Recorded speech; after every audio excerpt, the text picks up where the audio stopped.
আসসালামু আলাইকুম friends, welcome back to my channel. আজকে আমি নিয়ে এসেছি আপনাদের সামনে ডিম আলুর ঝোলের রেসিপি।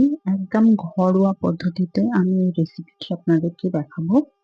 রেসিপিটি সিম্পল হলেও অফিস ক্যান্টিন, কলেজ ক্যান্টিন বা হোটেল স্টাইলে যেভাবে রান্না করে থাকে আমি ঠিক সেইভাবেই রান্নাটা আজকে দেখাবো। তো চলুন আজকে আমার সাথে।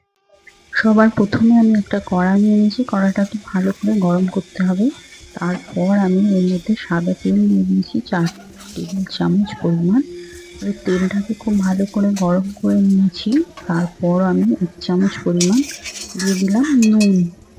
এই নুনটার মধ্যেই আমি একে একে সেদ্ধ করে রাখা ডিমগুলোকে ভেজে নেব।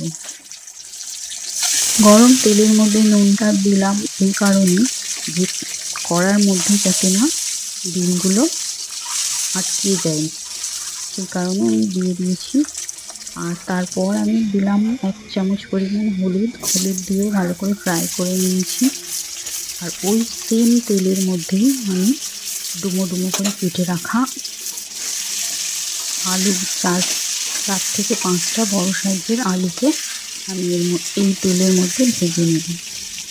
আলুগুলোকে আমি লাল লাল করে ভেজে নিয়েছি। আর ওই তেলের মধ্যে আমি আরও সামান্য তেল অ্যাড করলাম।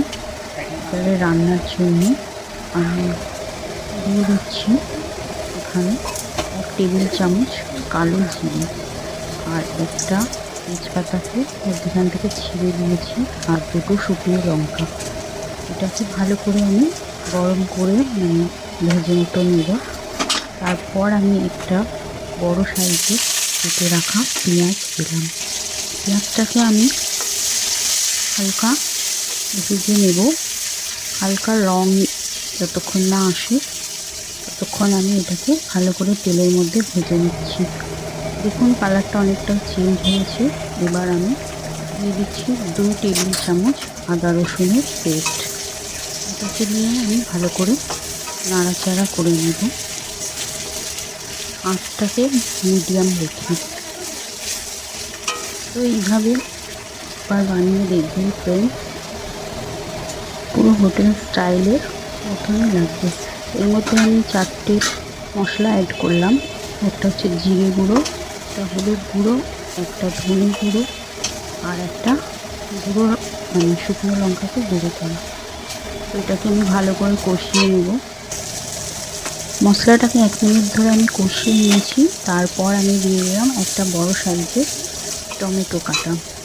তো টমেটোটাকেও আমি ভালো করে 1 থেকে 1.5 মিনিট কষিয়ে নিয়েছি মশলার সাথে। দেখতে পাচ্ছেন তো টমেটোটা আমার গলে গিয়েছে। এবার আমি ওই ভেজে রাখা আলুগুলোকে সব দিয়ে দেবো মশলার সঙ্গে। এবারে আমি মশলার সাথে আলুটাকে ভালো করে একদম নেড়ে চেড়ে 2 থেকে 3 মিনিট ধরে কষাবো। এই রান্নার আসল স্বাদ এখানেই আসবে যে মশলাটাকে আলুর সঙ্গে যতটা আমি পরিমাণ কষিয়ে নেব, তরকারির টেস্টটা কিন্তু ডবল হবে, একদম হোটেল স্টাইলের। দেখতে পাচ্ছেন আমি আলুটাকে কন্টিনিউ কষিয়ে যাচ্ছি। তো আমার আলুটাকে অনেকটাই কষানো হয়ে গিয়েছে। আমি সামান্য পানি অ্যাড করেছি, ওটা ঠিক হয়ে গেছে, তো অ্যাডজাস্ট করে নেবে। ঢাকনা চাপা দিয়ে আমি একটু সেদ্ধ হতে দিয়েছি। আবার পানিটা একটু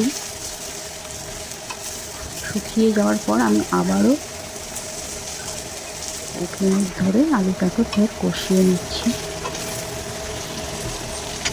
তো আপনাদেরকে অনুরোধ রইল আমার চ্যানেলটাকে সাবস্ক্রাইব করার বন্ধুরা। তারপরও আমি আমার কষানো কমপ্লিট হয়ে যাওয়ার পর আমি এর মধ্যে পানি অ্যাড করলাম। আমি ঠান্ডা পানি অ্যাড করেছি কারণ আমার আলুটা আমি ফ্রাই করেছিলাম, আবার অনেকটা কষিয়েছি, তার মধ্যে অনেকটাই সেদ্ধ হয়ে গিয়েছে। তাই জন্য আমি ঠান্ডা পানি অ্যাড করেছি, অনেকে গরম পানি অ্যাড করতে পারেন। তো আমি 2 থেকে 3টে চেরা কাঁচা লঙ্কা দিয়ে দিলাম। 1 চামচ পরিমাণ নুন দিলাম। নুনটা আপনাদের স্বাদ মতো দেবেন। এবার আমি এটা ফুটতে দিচ্ছি। দেখতে পাচ্ছেন আমি হাই ফ্লেমে এটাকে ঝোলটাকে একদম ফুটিয়ে নিয়েছি। এবারে আমার ফ্রাই করে রাখা ডিমগুলো আমি দিয়ে দেবো। দিয়েও আরও 1 মিনিট থেকে 2 মিনিট ধরে আমি আরেকটু ফুটিয়ে নেব। তারপর এর মধ্যে আমি দিয়ে দেবো কেটে রাখা ধনেপাতা। ধনেপাতা হচ্ছে তরকারির স্বাদটাকে আরও বাড়িয়ে তোলে।